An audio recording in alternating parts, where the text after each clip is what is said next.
When I was in high school and college, I weigh about 250 pounds and was the big one among my peers in the football team. I had a career-ending knee injury at the beginning of my junior year and couldn't ever play football again. So I hit the books hard, got my degree in accounting, and never looked back. My name is James, and I'm an accountant. Anyway, I was happy with most of my life. As you'd imagine, I drag home a buttload of cash, and I have a nice home and a beautiful wife who loves me. So, what's the problem? Remember my weight in high school and college. Well, at 35 years old, I was in the prime of my life, but I tipped the scales at close to 430 pounds. I was a heart attack waiting to happen. It was only a matter of time. My wife, Sarah, had been putting pressure on me lately to do something about my weight. Mostly, I just half-heartedly tried whatever she suggested. None of the fitness plans or diets worked, and I tried them all. I cut out nearly all of my carbs and simply replaced the calories with more meat, but I still gained weight. It got to the point where I was eating like a cow a day. I was better off eating the carbs. Not to mention the fact that eating all of that red meat caused my blood pressure to spike. Then one night, it all changed. Sarah and I were having intimacy, and I just gave out and collapsed on top of her. She literally couldn't breathe with me on her, and it just went downhill from there. We started arguing about my weight as usual, and she finally told me that until I lost at least 50 pounds, we wouldn't be having intimacy anymore. I left the room and slept in the guest room that night and left for work early the next morning. I hoped that when I got home, it would be just another argument that blew over, but it wasn't. Sarah had gone online and found me a weight loss boot camp. The camp lasted for a month. She told me that it was probably the best thing for me, and she was tired of being married to the fattest guy in the neighborhood, and it was embarrassing for her. I looked at the brochure she printed from the internet and called them. I processed a payment right then and arranged to leave as soon as possible. She asked if I was actually going, but I didn't say anything to her. I just headed to the bedroom to start packing my clothes and a few things. It'll be great for you to lose some weight. You'll be healthier and you'll feel better. The month will pass like no time. I'll call you every day, she said. On my way to the guest room, she said, "We're not angry at each other. It's over. Why are you sleeping in there?" I answered, "But you said we weren't going to sleep together again until I lost 5 pounds. She replied, "I said we weren't going to have intimacy again until you lost it." Anyway, I didn't really mean it. I was just upset. I think she realized that she had hurt me pretty badly and was trying to make up for it. But getting away from home for a while just seemed like a good idea at the time. In the days that followed, I made it known in my place of work that I'll be traveling just so I could work on myself, but that I'll be working remotely and my performance won't be affected. Early in the morning on the scheduled day of my departure, I got into my car and drove to the airport. I flew to Tucson and the dry heat of the Arizona desert to start the camp. For my first 3 weeks there, I was doing my usual bit when it comes to fitness. I spent most of my first week getting my internet and computer systems set up to allow me to work while I'm there. The next week, I started actually viewing what was going on there. I say viewing because I didn't actually participate in anything. I just watched and laughed at some of the things they expected us to do. In terms of the food, I use the meals they serve us as an appetizer and order pizza or burgers and have them delivered. The delivery people even know that to get a bigger tip, they just have to meet me on the access road that the campers use for jogging. I sat at the picnic tables and eat the food and then go back to camp. So after being there for nearly 3 weeks, how much weight did I lost? I'd lost minus 6 pounds. Yep, that means I was actually 6 pounds fatter than when I got there. Well, that all changed a few days later when I got a message from an old friend of mine, Steve. Anyway, Steve had just gone through a messy divorce just over a year ago and was getting his life back together. He wasn't really looking for another wife yet. He just wanted to mess around and play for a while. He texted me that he's been out on a date at a club with a woman who was way too young and too wild for him. And he thought he'd seen Sarah there with another guy. So he'd gone over to see if it was her, and yes, it was. She was out with a guy he'd never seen before and was letting the guy put his hands all over her. He'd taken a few pictures because he knew that I wouldn't believe him, or that I wouldn't want to believe him. I looked at the pictures and I knew that he was right. It was Sarah. I recognized the one-of-a-kind necklace I'd made for her when we went to Mexico the previous year. That text changed my whole reason for being at the camp, and it changed my life. I spent the next day taking stock of my life and decided what I wanted to change. I was a really nice guy and I have, like I said, a great life, but there were a couple of things that would need to be changed. The most important one was that I really did have to do something about my weight and self-image. The other thing could wait until after that was over. So the following morning, I went into the camp office and sat down with the director. I told him that I needed to change my life, so I signed up for the 3-month intensive program that they reserve for people who are nearly morbidly obese. I started right away that morning. I went out for a walk in the desert with one of the training groups. It was an easy 2-mile walk at a very slow pace. It was supposed to help speed up our metabolisms and start us out burning calories before we ate breakfast. I laughed at the thought of it because back in high school and college, I used to run about 4 miles a day at a very good pace. That was my wake-up call. It made me realize how far I had fallen and that this wasn't high school. I might have felt like I was still that big-toned athletic football player, but I wasn't. I struggled to finish the 2 miles, and near the end, I couldn't keep up the pace. There were a couple of 50-year-old ladies urging me on and telling me I was doing great as they passed me with a half-mile to go. When I got back to camp, I was bathed in sweat and had trouble walking. My knee, the one I'd injured playing football, actually hurt. As I entered the cafeteria, a lot of the people I'd befriended at the camp called me over. They were mostly shocked to see me all sweaty. They were also as big a bunch of scam artists as I was. I went and sat at a small table in the back, alone. If I was going to do what I now had my mind set on, I didn't need any negative influences. For breakfast, I had a half a glass of orange juice, a piece of toast, a half a cup of fresh fruit, and 2 slices of low-fat turkey bacon. I was still starving when I finished, but I had truly decided to change. After breakfast, we had an hour to do as we pleased before our first workshop. I used my hour to contact a private investigator to get me the info I needed on Sarah. It wasn't something I relished or looked forward to, but it was just something I had to do. I needed to know how far she'd gone with that guy and whether or not there were others. I loved Sarah, and upon reflection, I guess I could understand what she was going through. Depending on how far she went with this guy, there was a chance that maybe we could get past this. As I went to the workshop, this time I actually listened to the speakers they'd lined up for us. I heard stories from former campers who'd lost a great deal of weight and had successfully kept it off.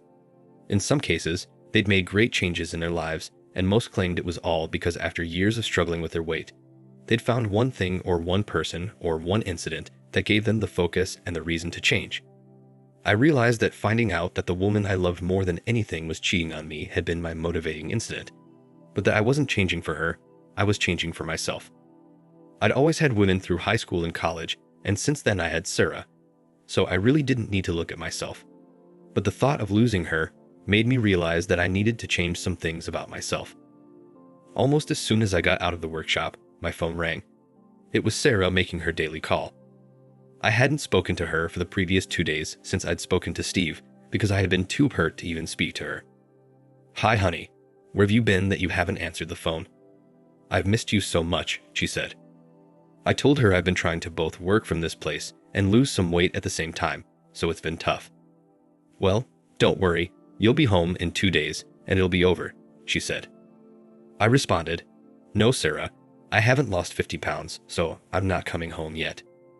She answered, "James, that was just an arbitrary number I threw out there when I was pissed. I miss you. I want you to come home. I don't care if you only lost 2 pounds. I've got what I wanted, and you are seriously trying. If you really want to lose weight, now that you're serious about it, you can lose weight at home just as easily." I answered, "No, Sarah, a deal is a deal. I won't be home until I've lost at least 50 pounds, maybe more." In my mind, I'd keyed on her words that she'd gotten what she wanted. She probably should have said who she wanted. She continued, "Don't be so stubborn. You can lose weight at home. Besides, I've been thinking about some things and I really want you to come home." I finally said, "Sarah, my mind is made up. And it's really difficult for me to work and lose weight at the same time without totally immersing myself in the lifestyle here. So we'll have to call less frequently until I'm done. I'm doing this for both of us. I don't want you to have to be embarrassed by me anymore. I see now how awful it was for you all of this time being followed around by some disgusting fat slob just because he loved you." She responded, "I never should have said that. I was just angry." I hung the phone up and got into some sweatpants and a sweatshirt for our morning exercise class. I went to the gym and looked around. I got in line in the front instead of the back. I wasn't going to hide anymore. The trainer that day was Debbie. She was a very no-nonsense trainer. She had never spoken so much as a word to me since I'd gotten there. I had seen her sneering at me a few times, but we'd never spoken. Even as I lined up in the front row, she was looking at me as if she wanted just the force of her glance to push me to the back so she didn't have to look at me. We started out with stretches and reaching exercises. Not only could I not touch my toes, I had trouble touching my knees, but I tried really hard. Before we had finished the warm-ups, we hadn't actually done any real exercises yet, and I was already sweating. Then the embarrassment began. We started with light leg lifts, lifting our knees to supposedly waist height. When we got done with those, I was bathed in sweat, and Debbie was looking at me with laughter in her eyes and an evil smirk on her face. We did arm lifts, and she kept us doing them until I couldn't hold my arms up anymore. But I kept trying. We got down on the mat for still more embarrassment. In my prime, I could bench press over 200 pounds, but that day I failed to do even one push-up. I was able to do one sit-up, but I collapsed after it. Debbie's smug look followed me as I left. I went and showered before lunch. After lunch, we had another hour off. I went to the clinic and got my knee looked at. I had a very slight strain, and they wrapped it up for me. The exertion of the morning's walk had just pushed the muscles surrounding the joint further than they'd experienced in a long time. The doctor told me to ice it for a couple of days and I'd be fine. I could even still walk on it the following day, but he didn't advise me trying to overdo it. And that was my pattern for the next week. I ate only the meals we were served and refused the desserts. I also skipped most of the snacks unless I was absolutely starving. The first 5 days were absolute hell. I know that I was the butt of several jokes and a lot of laughter, but after the first 3 weeks I'd spent there, I deserved it. But I was proud of myself. At the end of my first week of really working at it, I'd lost 8 pounds. I got my first report from the PI at the end of that first week as well. He had pictures for me. Some were from a restaurant that Sarah had gone to with the guy, and even a recorded conversation with him. Of course, there were also pictures of her going into a motel room with him, and from the length of time they stayed in the motel, it was very obvious what they were doing. The funniest thing is that her having sex with him didn't hurt me nearly as much as hearing some of the things she said about me behind my back did. The guy had asked her what made her finally decide to give him a chance after he'd been after her for months. I hadn't heard anything about that from her, so she'd been keeping secrets from me for a long time. She'd apparently known this guy from her college days, but they hadn't actually gotten together until recently. She told him that she was just tired and embarrassed by me, and that I was too out of shape to even satisfy her anymore, so she'd sent me off to camp so she could try out a real man. Then she asked him how he hid what they were doing from his wife. He told her that, like her, he wore the pants in his family, and his wife did what he told her and didn't question him. I was so hurt by this revelation that I decided that there was nothing left of our marriage to salvage. So, my mind was made up. In my second week of real training, I picked up the pace of the morning walks. In the afternoons, I started swimming laps or pool walking. I also started doing some of the skill-building activities like archery and fencing. I needed to pick up a few hobby-type activities that would allow me to keep busy when I left the camp. I also hired myself a good divorce lawyer. I explained what was going on and how I discovered it and arranged for him to get reports from the PI as well so he'd be up on any and all developments. I asked him to get the papers ready to be served even though I still didn't have an end date in sight yet. By the end of my first month of real training, I was a new man, or I was closer to being the man I'd been. I'd lost almost 40 pounds, and I felt better than I'd felt in years. My routine was different as well. I usually got up earlier and jogged 3 miles instead of the morning walk. I always did Debbie's exercise class, but now it seemed like she no longer looked down on me and had actually begun to smile and greet me in the mornings. The biggest shock came one morning when I completed my 10th push-up out of a set of 15 that we tried for and found a sudden weight on my back. I pushed as hard as I could and got another push-up in. I looked up to see Debbie pushing down on my back to add resistance. I was able to handle most of my work responsibilities from the camp as well. I had also made a list of friends and associates, and during my daily meditation sessions, instead of meditating on motivating myself to lose weight, I examined my relationship with most of the people I knew. I realized that for a long time, A lot of them hadn't been actually laughing with me about my weight. They'd been laughing at me. By the 6-week point, my weight had actually hit a plateau. The weight was still coming off, but at a much slower pace. I had lost just over 60 pounds, but I was no longer able to maintain the roughly 1 to 1.5 pounds per day that I had previously averaged. I remembered back in school, my coach would have us do 2 a day if we came into preseason workouts out of shape, so I added a second longer run to my daily schedule. This run was more challenging, and although my knee and my age would never again let me run as I had in college, I enjoyed it and I started to run a little further each day. Sometimes when I got back, if I still had the energy for it, I'd go to the gym and lift weights. There again, I was taking it easy and counting on my memory of what I'd done when I was younger to get me through it. When I first started, it was embarrassing. After years of telling people about my 200+ pounds bench presses, I struggled to bench 100 pounds. Another thing that was a shock to me was that as I made progress, it wasn't consistent. I got my bench up to 100 pounds and then couldn't lift it again for over a week. My legs were also very weak.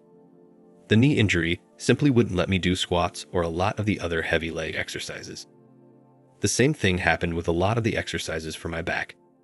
Anything I had to do in a standing position was limited by the weakness of my knee joint. But I got better slowly. The pain in my heart just didn't seem to be going away though. One night, I was trying to put up 170 pounds, and the first rep went up pretty easily. I struggled with the second rep. Common sense should have told me not to try a third, but in my emotional state, common sense was not my strong point. On the way back up, the bar got much heavier, and I just couldn't push it up. I pushed with all of my might and was trying to think of a way to wriggle out from under the bar when I felt someone grab it and start pulling it back up. Together, we managed to get the bar back on its stands. "Well, that was intelligent, James," said Debbie. "You barely made the second rep, so what made you think you could get another one in? Did you know that it is against camp policy to be in the weight room alone? Do you understand why now?" I said, "I'm sorry, Debbie, it won't happen again, and thank you for saving me. I know it's just another thing for you to laugh at, so enjoy telling everyone how you had to help the fat Slav again." I left after that. If Debbie had any further scolding or complaints, she held them, and just let me walk away. The next day after breakfast, I started looking into some of the workout rooms to see if there was another exercise group I could join. There was a yoga class and a Pilates group that I'd never tried, but I decided to try the step aerobics class. It looked like it might be fun, and there were a lot of women in the class and very few men. I was just about to go in when I heard a voice behind me. "I'll be really hurt if you go in there, James." I turned and saw Debbie standing behind me. She was dressed for class as usual and staring intently at me. "For today, why don't you come to my class like you always have? Then I'd like to talk to you after class. Tomorrow you can do whatever you like, okay?" She held out her tiny hand, and I nodded my head and took it. We went back to her workout room and did her class. "Take a shower and meet me back here, please," she told me. A half hour later, I was standing in front of the workout room waiting for Debbie to return. I didn't know what was going on with her. She probably wanted to give me another chewing out about the dangers of working out alone, and how it violated the camp's safety rules and could lead to a person being expelled from the camp. She was probably going to tell me that it was her duty to report me to the camp director. Whatever it was, there was no way it could make me feel any worse than the news I'd already gotten that morning. I'd heard from my PI that Sarah had brought that guy she'd been seeing back to my home the previous night, and he'd spent the night. I was still mulling over how I was going to handle Sarah when Debbie showed up and wiped her from my mind totally. Debbie, despite her drill sergeant manner, is very petite. She's probably about 5'2" and has inky black hair and gray eyes. My favorite thing to see is when she turns and looks at her class over one shoulder and that hair obscures one side of her face so that only one of those eyes looks at you. It's as if that eye is looking into your soul to find out if you can make just one more rep than you thought you could. Her chest, while not huge, are sizable and really determine what kind of clothing she can wear. They alone are the reason there are so many guys in her exercise classes. Her classes are tough, but most of the guys prefer them to the easier classes just so they can ogle her. Her ass is another story. It isn't huge, but it's tight and firm. So tight in fact that I'm positive you could bounce a quarter off of it. Word around the camp is that she's probably a raging lesbian, but her classes are full anyway. When she showed up in a loose-fitting sweatshirt and jeans, I was surprised. I'd never before seen her with these kind of clothes on. She had her hair pinned up on top of her head and huge sunglasses on. That outfit on a normal woman would have been great for a trip to the mall or running errands or doing yard work on a lazy Saturday afternoon. But on Debbie, it just opened up a whole new world of fantasies. It made her look more human, maybe even vulnerable. She smiled at me and nodded her head towards the exit. This confused me because I thought we were going to talk. She began, "Relax, James, you're not in trouble and you won't be in trouble. I just wanted us to talk, and usually when I want to think, I get in my Jeep and drive out into the desert. It clears my head and just makes everything better. By the time I get back, I've either solved my problem or it just doesn't seem as bad as it was before I left. Maybe it's just stress relief. Maybe it just lets me put things into their proper perspective. But it seems to work somehow. And James, whether you know it or not, you've become a problem for me." My heart sank at the words. This was just great. I'd become a problem for her. Shit, I had enough problems of my own without worrying about some other woman hating me. She led me out the back to the staff parking lot in a black Jeep Wrangler. I got in and had to hold on, since she immediately took off as soon as the door closed. We drove down the highway for a few moments, and then she just careened around a corner onto an unpaved road that I would have missed since it was unmarked. We sped through a few trees and hedges that became sparser the further we drove until suddenly there was no vegetation and we were in the desert. Arid sandy ground spread out in front of us all the way to the mountains in the distance. She put the Jeep into four-wheel drive and slowed down a bit as we plowed down the now uneven and still unpaved road surface. She seemed to know where she was going, so I just held on. Finally, we got to the edge of a medium-sized canyon and she pulled up the parking brake and got out and wandered over. She looked out and seemed to relax, as if gathering herself. Then she turned to me and gave me the high beams. "James, what the hell is going on with you? When you first got here, you were just another fat, spoiled rich boy who didn't take the place seriously, so I didn't take you seriously. You had your little conference calls, your late-night pizza runs, and you hung out with all the rest of the class clowns. We see about 100 guys like that every year. You come here overweight and out of shape, and maybe if you're lucky you lose 4 or 5 pounds, and then go back home and tell everyone how tough it was. Some of them make a ritual out of it and do it every year. But then something happened and you changed. I don't know why and I don't know what it was, but you became different. The first day that you showed up for my class and stood right up front, I was sure you wouldn't last 10 minutes. In fact, I tried to get rid of you, but you gave it everything you had. You left there dripping with sweat, and I was sure this change wouldn't last, but I was intrigued. Over the past few weeks, I've watched you undergo an incredible transformation. You've not only lost an incredible amount of weight, you've gotten yourself into very good shape. You're to the point now where you're barely overweight at all. You don't even look like the man that came here." This was something I'd never expected. It seemed to be some kind of backhanded compliment, and coming from Debbie, it was shocking. She continued, "You probably don't know this, but when the changes started to happen, I changed as well. I went from being sure you wouldn't last to being your biggest cheerleader. I watched as you started your nighttime desert runs. I also watched as you started lifting weights at night as well. That's why I was there the other night when you overdid it. Most people who've lost half of the weight you have, even when they haven't gotten into nearly the shape you're in now, find themselves fulfilled and happy. They're more confident they've done a great thing, and they're proud of themselves. In the ceremony we're having next month before the camp closes for the season, you're going to get several awards, but don't tell anyone I told you that. But you don't seem happy at all. It's almost backwards with you. Most people come here sad and depressed because they're overweight and people make fun of them or whatever. They lose some weight, they get happy, and they go home more confident. You were happy when you got here, maybe a little angry, but you were confident and secure.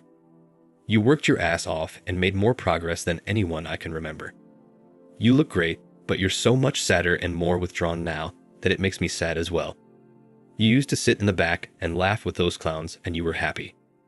Now you inspire so many of both the campers and the staff, but you run off and work out even harder alone. James, I know what people around here think about me. I've heard all of my nicknames, and I really don't care. For me, being here is just a job. It's my job to help people find it within themselves to make the changes in their weight and their health. Nothing less, but also nothing more. I urge them to change, I provide an example for that change, and I help them to work out. Some of them get it, some of them don't, but it's never personal. It's only a job, but somewhere over the past couple of months you became less of a job and way more personal to me. That's why I snapped at you the other night, because when I saw that bar coming down on you, it scared the shit out of me. I thought you might have gotten seriously hurt or worse, and in the back of my mind, I thought that maybe you wanted to. I looked at her and I was really shocked. I reached out and hugged her. She seemed to need to talk, so I just listened. She told me about her life, and it was nothing like I'd expected. She'd started out competing in gymnastics, but she didn't have the short, thick, muscular body that the average competitive gymnast has, so she got injured more frequently. There are also drugs and cocktails that a lot of the girls took to delay the onset of breast development and widening of the hips. She didn't take them, so very soon she was falling in the rankings because as hard as she worked, she couldn't compete with the girls who were doing the drugs. They also seemed to be more injury resistant and had more energy. After a while of spinning her wheels, she decided to simply give it up, which was very hard on her. But she moved into a different sport. She'd always been pretty, so she decided to give fitness competitions a try. It wasn't quite like being a bodybuilder, but it was close. But the emphasis was on femininity and grace other than outright muscularity and size. She was good at it. But then again, the drugs reared their ugly head, and far worse. In a lot of cases, the women who won the competitions and got the endorsements were actually giving the sponsors and the judges a few side benefits. Men had always looked at her even when she was a gymnast, but here it was almost as if it was expected. After she was nearly assaulted and saved only because she was screaming so loudly that the security team came in, she gave up fitness as well. She went back to school, got her degrees in exercise physiology and kinesiology, and started a career as a personal trainer. She's been working at the camp for the past 6 years. After all of that, I felt closer to her than I'd been to anyone in a long time. So, I told her about why I'd come to the camp. I told her about my wife, Sarah. I told her that Sarah had just been embarrassed by me and wanted to send me away so she could cheat on me behind my back with someone in better shape. Well, she won't be embarrassed by you anymore, she said. The next time she sees you, she'll be all over you. I said, nope, the next time she sees me will probably be in a divorce court. I kept trying to see things from her point of view.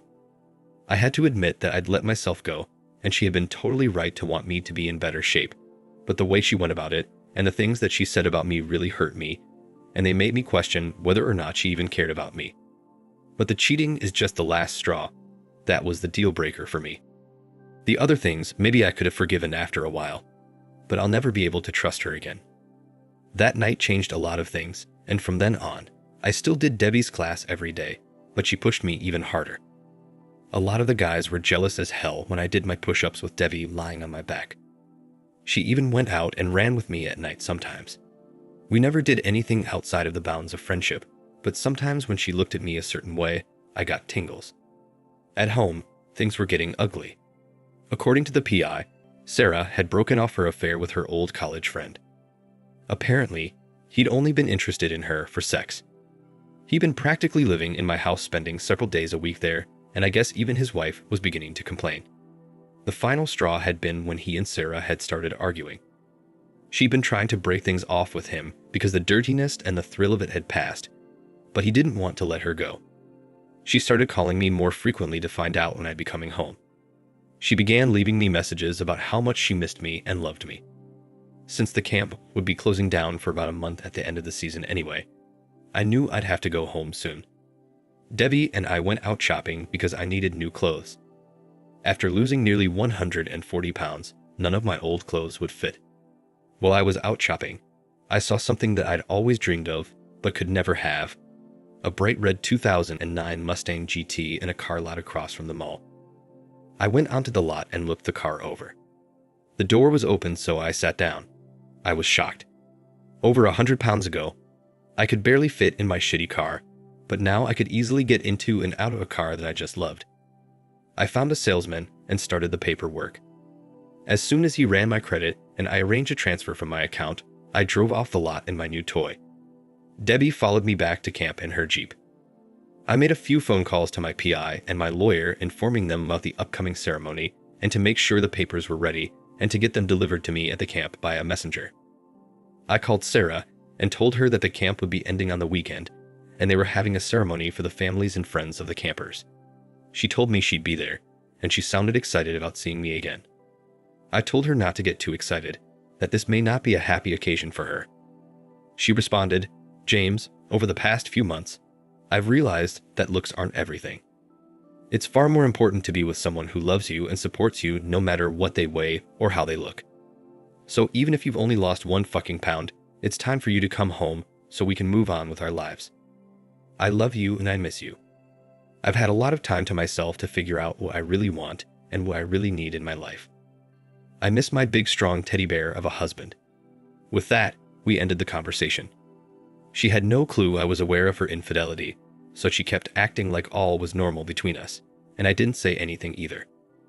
Over the next few days, I did several more significant things to alter my life and my job. Some of the things I did, I kept secret even from Debbie. Debbie was an entirely different story. She seemed to get needier and clingier as the ceremony approached. The night before the ceremony, we had dinner so I could thank her for all of the help and inspiration she had provided. She actually held my hand for a while as we talked. She started, "So I guess our time is over.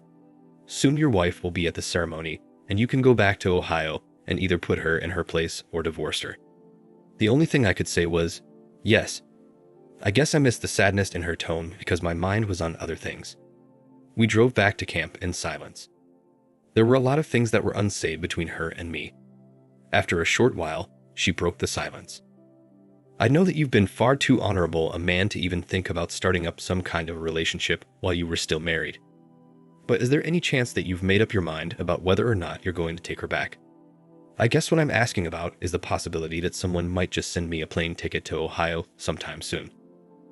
I responded, "Debbie, we've always been honest with each other, and whether or not you know this, I have really deep feelings for you, so I'm not going to start lying now.